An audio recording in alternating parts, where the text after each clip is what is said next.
vinyl record, how it has like kind of the crackle, this has like the tape hiss, like that's, if you're ever listening to a cassette, you're going to hear that. And that's the tape actually, I think, running across what is reading it.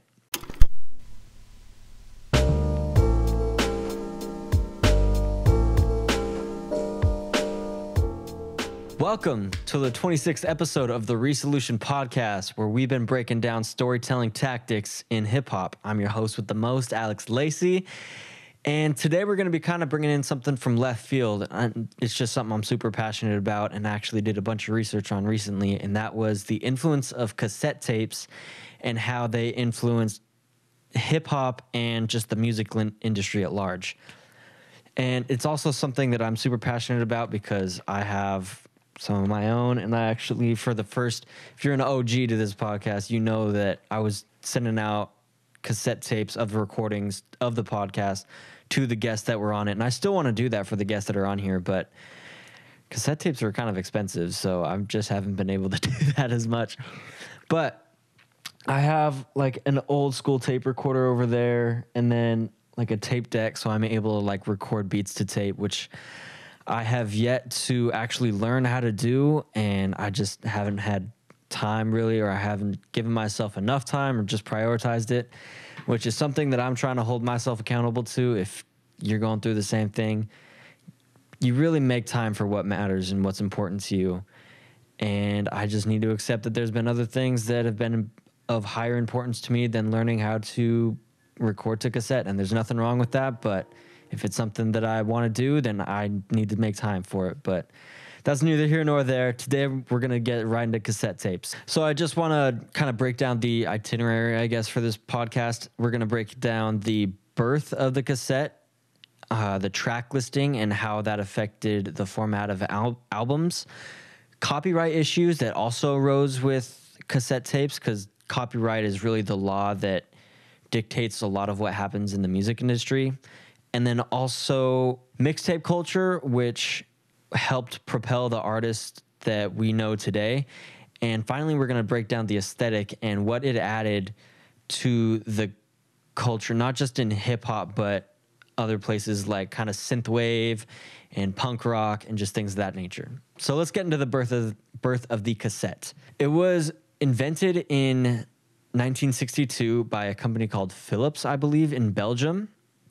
And then it was released 2 years later in the United States. And how these things actually work is the tape that is used that kind of spin, like it goes around the spools, that is actually made out of iron rust. But it's a different kind of iron rust that you'd see on like a car that's kind of broken down in the middle of nowhere. This rust is actually called ferric oxide powder. And what makes this rust very interesting and very useful for recording music is when it comes in contact with an electromagnetic field, it changes the pattern of the iron particles in the rust. So that allows for two things to happen. It allows for, actually, let me back up. Let's take a look at vinyl really fast, which I also have some vinyl records behind me. Vinyl records have grooves that mimic the sound wave that was recorded onto them. And so if you were to drag your fingernail across a wooden table and you hear like a scratching sound, that's basically what the needle is doing across a vinyl record. It's just recreating vibrations from the sound waves. So like how vinyl is using a needle, tape machines and cassette tapes use a magnet instead of a needle. And then where this kind of veers off from being similar to a vinyl record is you are able to imprint brand new information on it every time you make it come in contact with an electromagnetic field, excuse me. This also allows you to basically record and reconstruct the pattern of the iron particles on the tape. So if you were to record something onto like a Thriller cassette, that would be terrible because you would never get that Thriller cassette back at all or that part of it back because you would have overwrote it, like written over it and changed the actual pattern of the iron so it'd never be heard again. So that's what made these things super useful, and their size make them super portable. So that kind of gave rise to the Walkman. And in the 80s, this was the start of the iPod, pretty much. Like we would not have the phones that we have. We wouldn't have Spotify, Apple Music if it wasn't for the Walkman and the cassette tape. So that is how it works and kind of the origin. It was developed in the 1960s. And then these also gave a much longer recording time. Like you could have recordings up to an hour and a half, when in record albums, it could only be half an hour. So you had 3 times as much information going on to these.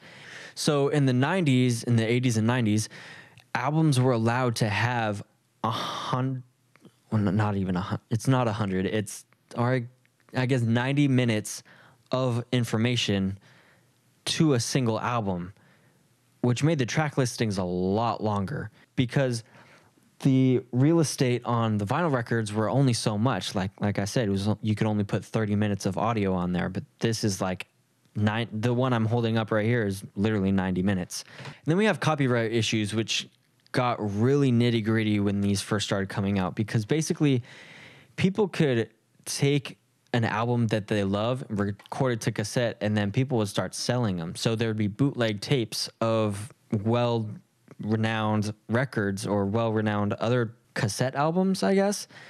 People just copy them onto another cassette and sell them and then just take the profit for themselves. Actually, I saw a video a couple months ago, I think it was video of Tupac. He was getting pissed at this guy because he was selling bootleg copies of Tupac's album. And he was like, yo, I'm going into this movie theater. If you're out here when I'm out here, when I come back, you're getting popped. Like, I'm not messing around right now. So a lot of the bootleg stuff could be seen as like stealing from the artist or even stealing from the record label. And there was a ton of lawsuits going on with Maxell. That's this one. There's a couple of other ones like TDK, I think, is another big cassette making brand. So yeah, there was lawsuits going left and right because it was just such an unknown and uncharted territory when it came to recording music and distributing music. So that was some of the copyright issues that arose with the cassette. But then it also gave rise to mixtape culture because it allowed artists to very, very cheaply manufacture their own mixtapes onto it. Just record stuff, like they could pick up like $100 cassette recorder, 4-track cassette recorder, throw on a beat and throw on some vocals, there's your demo. Or you could just like sell it as a cassette tape. And I mean, I think that's what Jay-Z was doing, just selling tapes out of the trunk of his car. And that culture and that mindset is really what started the careers of 50 Cent. Or I guess 50 Cent was the pioneer of that. He was able to just give out his mixtapes for free, and then that's how he got his big notoriety. And then he got signed to Shady Records. I think it was Shady Records, but he got noticed by Dr. Dre, Eminem. The story goes on. And then Kendrick, J. Cole, and then Chance the Rapper also kind of followed suit of just getting their names out there with free music. And by that time, the digital era was in full swing. So they had CDs. So they were able to just burn stuff to CDs, and it was much higher quality, obviously. So they were able to still give their stuff out for free, but it's the same mentality of like hustle, get your name out there, and it's all started with the cassette. So that was birth of the cassette, track listing, copyright issues, mixtape culture, and then now it's the aesthetic. There's something about just even the sound of a cassette, just like being just the plastic of it, just being placed somewhere. I don't know. I just have I'm not a huge fan of ASMR, but it's a sound that I really enjoy. It's just, I don't know. It's just cool. It's very tactile. I guess I just love that tactile sound. But anyway, the method of recording to it and the iron particles that are involved with that it creates a very rich and warm sound. So if you're hearing a lot of the stuff from the 90s, a lot of those kicks and a lot of that bass and just the low end, they call it very warm. It kind of, basically what that means is like kind of boosting the low end just a little bit. And a couple of other terms are like just, I've heard was like gooey or vibey, or I don't know. There's a couple of other ones, but it's all because of the recording process going onto the tape. And it's kind of like the vinyl record, how it has like kind of the crackle. This has like the tape hiss, like that's, if you're ever listening to a cassette, you're going to hear that. And that's the tape actually, I think, running across what is reading it, the magnet that's reading the tape. So that's where it gets its warmth from. And as a producer and seeing a lot of plugins, or plugins are basically programs that that producers are able to use to manipulate sound, there are so many plugins that try to emulate tape machines and old school analog gear. It's so interesting because we're really starting to move back to that in terms of the sound quality and what we're desiring. So it seems like that there's a huge comeback just moving towards the old school, which I feel like I'm already there. Like I got a damn cassette recorder already. There's that as well. It's just so many people miss that sound because the digital era is so clean. Like there's nothing, it's crystal clear. It's not dirty. There's no imperfections at all, which for me personally, that also says something about where we are as like a human race.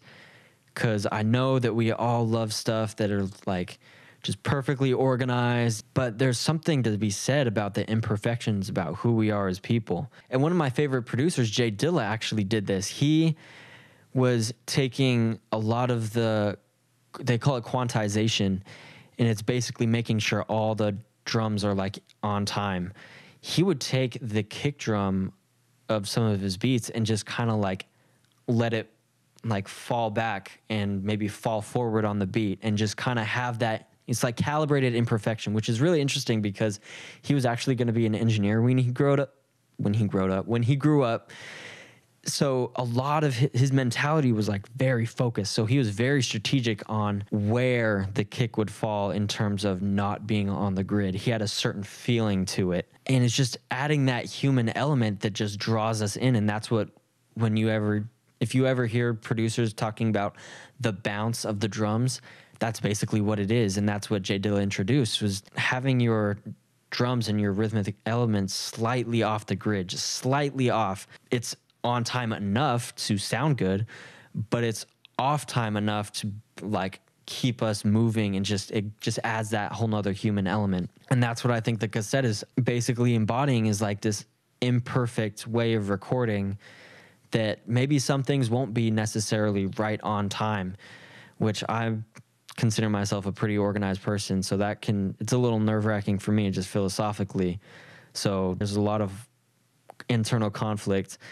How organized do I want it to be, and how messy do I want it to be? And I guess I just need to find where that balance is. I'm still continuing where I need to find that balance, but we're getting there. We're getting there. I guess that's just a bit about me, but that's what the cassette and just really all analog gear, that's why there's so many emulations, and that's why there's so many people going after that sound again. And actually, my girlfriend and I have been playing a game on the Switch called Row 96, and it is such a dope game. If you have a Switch or any, I actually don't know if it's on any other system other than the Switch, but it was like, we got it for like $5 on sale, but I think it's like a $20 game. It's a video game based in the 90s. The graphics are really not that great, but the storyline is incredible. And along the way, you're basically a teenager trying to get across this border because your country is just going into ruins. And along the way, you meet these characters and you collect cassette tapes. And at certain checkpoints along the game, you have these radios that you can actually play the cassette tapes that you've collected. And another thing about the aesthetic that I kind of realized from that is that I'd never even heard about from the 90s was you can make a mixtape that you love, have all your favorite songs on there, and then just copy it onto a bunch of different cassettes. and then just hand them out to people. And that's a way for those people to remember you and remember the memories you've made together. I thought it was probably the most sentimental idea that I've ever come across. And I know that rave culture has something similar where they have candy, which basically they make bracelets out of beads and things. And then they give them to people to show kind of like, hey, we're in this together. We're also in this community. So it's kind of a similar thing. But for me, is like a music lover, obviously, it's such a much more personal thing to give somebody, which I thought was super cool. So they could be seen as like collectible. I thought that was a really cool aesthetic that they had in the 90s that I never even thought about. And the portable aspect of it, like including the boombox, that was around in the 80s. We saw Run DMC and like Beastie Boys running around with those, and also like Public Enemy and DJ Premier. Actually, I heard him, I can't remember what it was, but he was talking about that's the way he still makes his music. He still wants it to feel like somebody could bump it in a boombox and just rock, just walk down the street and just crank it up. So there's that aspect too, and that has influenced DJ Premier's whole approach to production, which he's like one of the most, if not the most legendary hip hop producer alive.